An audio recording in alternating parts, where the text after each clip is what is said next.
Hello everyone, this is POW Ponder on Weather. In this update, we've got a bowling ball type system bringing big hail, rounds of severe weather, and snow. Good morning everyone, this is your Monday update, March the 14th. Man, I can't believe we're already in the middle of March here. But we got a lot to talk about today as a powerful shortwave will be diving across into Texas later on this afternoon. I do feel there's a strong cap in place in much of the Dallas-Fort area for the rest of the day.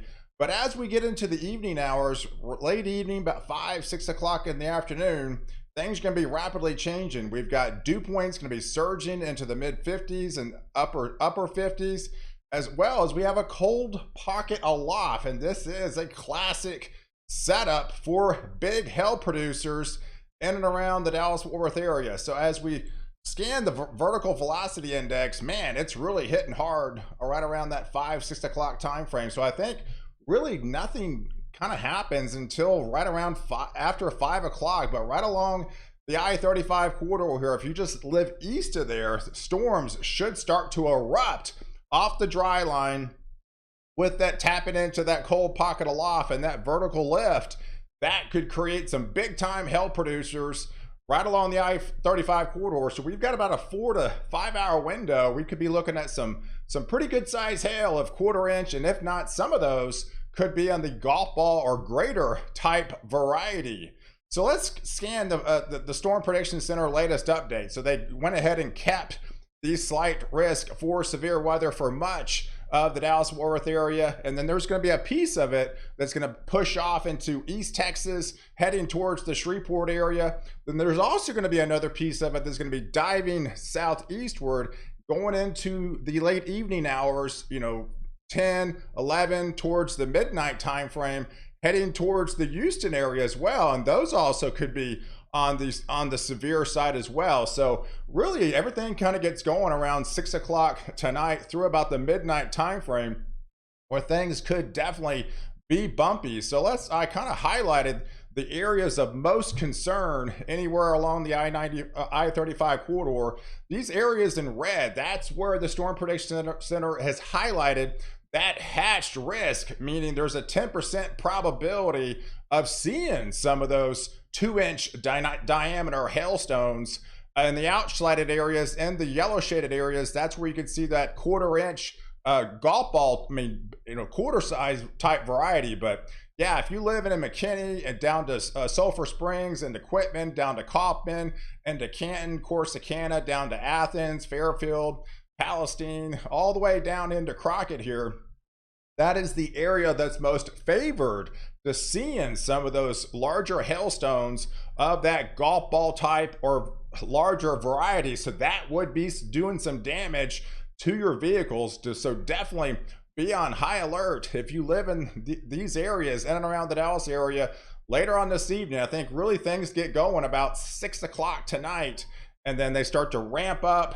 and then that initial phase, when they do start to develop, there's going to be a short window, and that's the most favored window where they're still isolated little bubblers where they could be on the most severe side, and then it will transfer into more of a damaging wind threat, pushing further off into East Texas and then tailing southeastward as we get into the overnight hours into towards Houston. So let's take a look at the latest HRRR guidance that's highlighted right around 5-6 o'clock. I do feel this is about 7 where things should start to explode right along the I-35 corridor, and right when they initial develop, that is going to be the most severe as far as the hail concerned.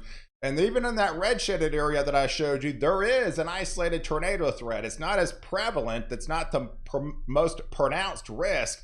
The main risk would be your large hail and then damaging wind and then an isolated tornado threat within that sector for that about 4 to 5 hour window. But yeah, these could be some strong supercells. So definitely be on high alert in and around the Dallas-Fort Worth area, heading into East Texas. And then there's going to be another piece of it. It's going to be pushing off into towards the southeast, getting into further into East Texas. And as we get into that, say, 11 o'clock time frame, most of the banding should be out of the Dallas-Fort Worth area, pushing off into far east Texas, heading towards the Shreveport area. But once it congeals into a solid line, these are going to be transferring to more of a damaging wind threat, and the hail threat definitely subsides.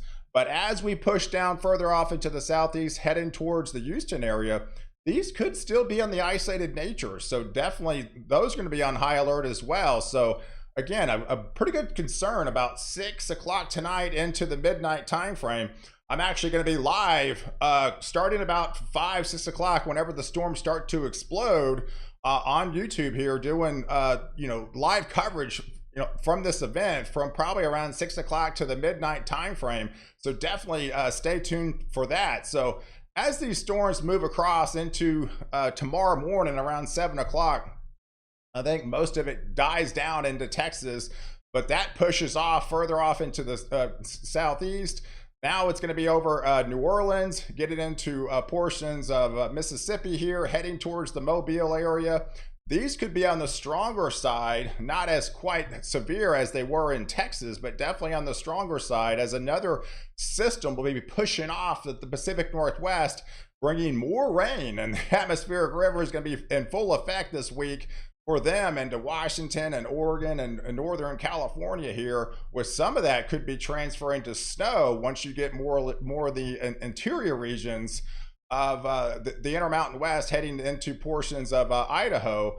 But as we get into that Wednesday time frame, heading into that 7 o'clock Wednesday morning time frame, those same storms will continue to push off into, now it's going to be impacting portions of Georgia, into the Carolinas. As it gets into central Florida again, those also could be on the kind of marginal severe side, as these storms will be continuing to lift up into portions of of North Carolina, into Virginia, and really up the East Coast, but not on the severe side by then, just some rain pushing up to the East Coast.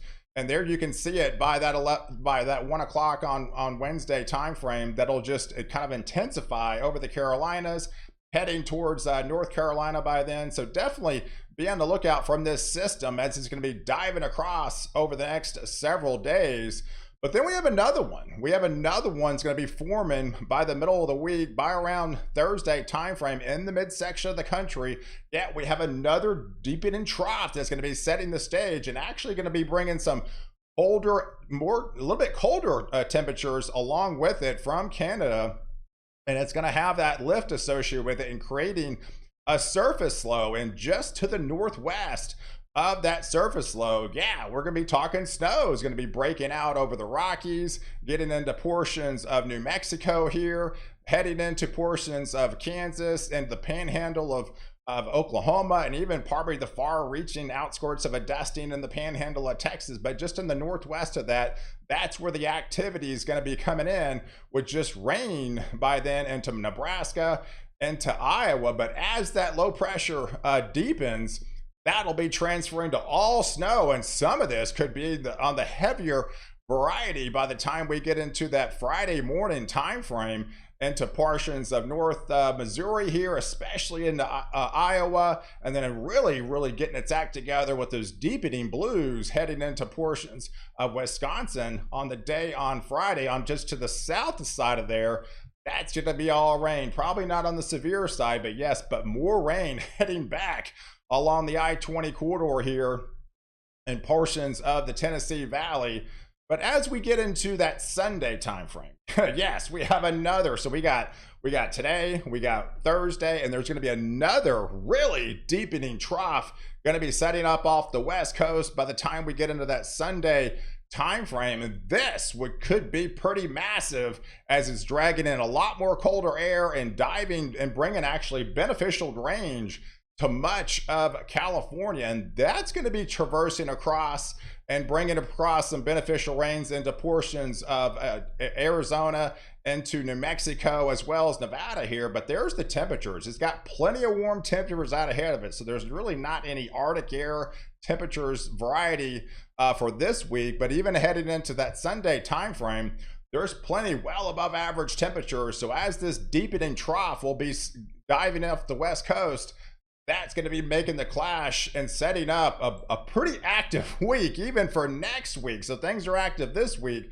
but next week, things are even looking more active as the surface on the surface map. By the time we get in that Sunday time frame, that's going to bring in more colder air, bringing more snow to the higher elevations and the Sierra Nevada, back into Nevada here, into Idaho, into portions of Utah here, as it's bringing much needed rains for California, not just the northern part of California and the central and possibly even the southern part of California as we head into that Sunday time frame.